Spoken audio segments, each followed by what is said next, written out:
Hi, boys and girls, ladies and gentlemen, males and females. I hope you're having a great day, man.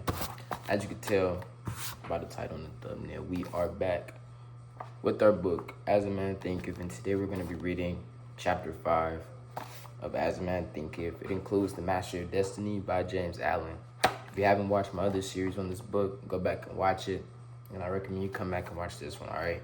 So without further ado, let's hop right into it. Chapter 5, The Thought Factor in Achievement. All that a man achieves and all that he fails to achieve is the direct result of his own thoughts. In a justly ordered universe where laws of equipoise would mean total destruction, individual responsibility must be absolute. A man's weakness and strength, purity and impurity are his own, and not another man's. They are brought about himself and not by another, and they can only be altered by himself, never by another. His condition is also his own, and not another man's. His suffering and his happiness are evolved from within. As he thinks, so is he. As he continues to think, so he remains. A strong man cannot help a weaker unless the weaker is willing to be helped. And even then, the weaker man must become strong of himself. He must, by his own efforts, develop that strength, the strength which he admires in another. None but himself can alter his condition. It has been usual for men to think and say, many men are slaves because one is an oppressor. Let us hate the oppressor. Now, however, there is amongst an increasing few a tendency to reverse this judgment and to say, one man is an oppressor because many are slaves.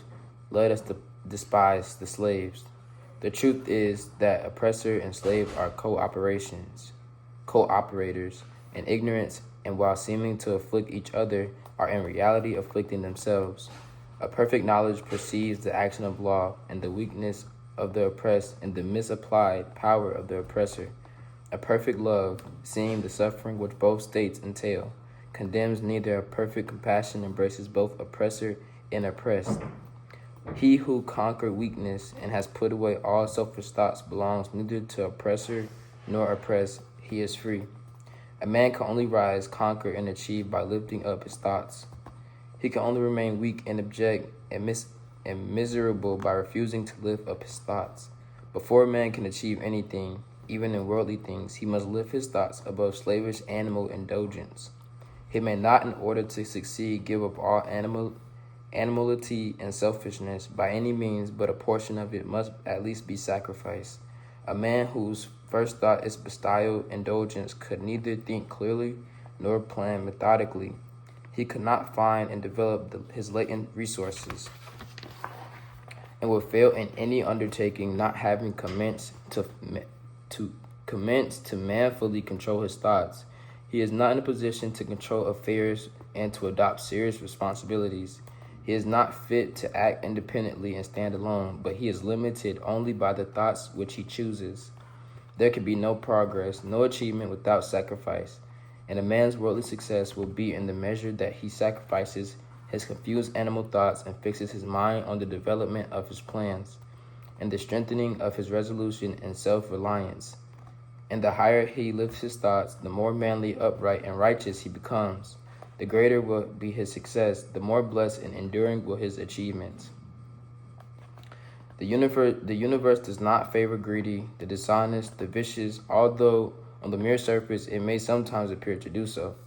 It helps the honest, the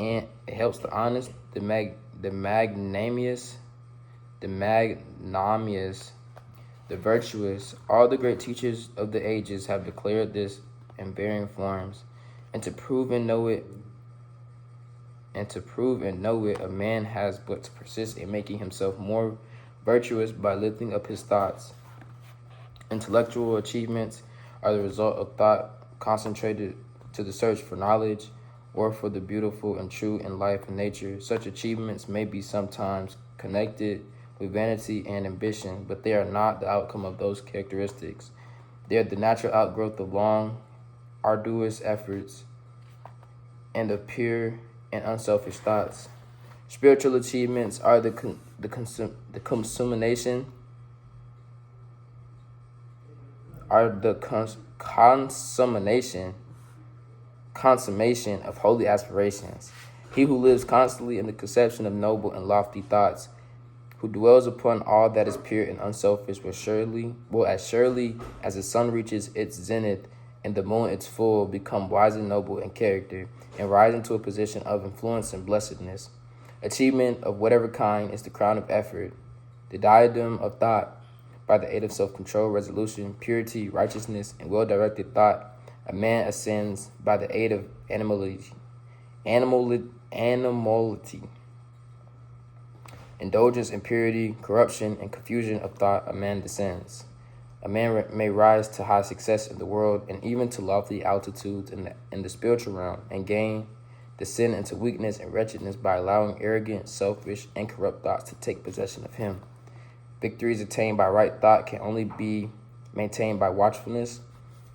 Many give way when success is assured and rapidly fall back into failure.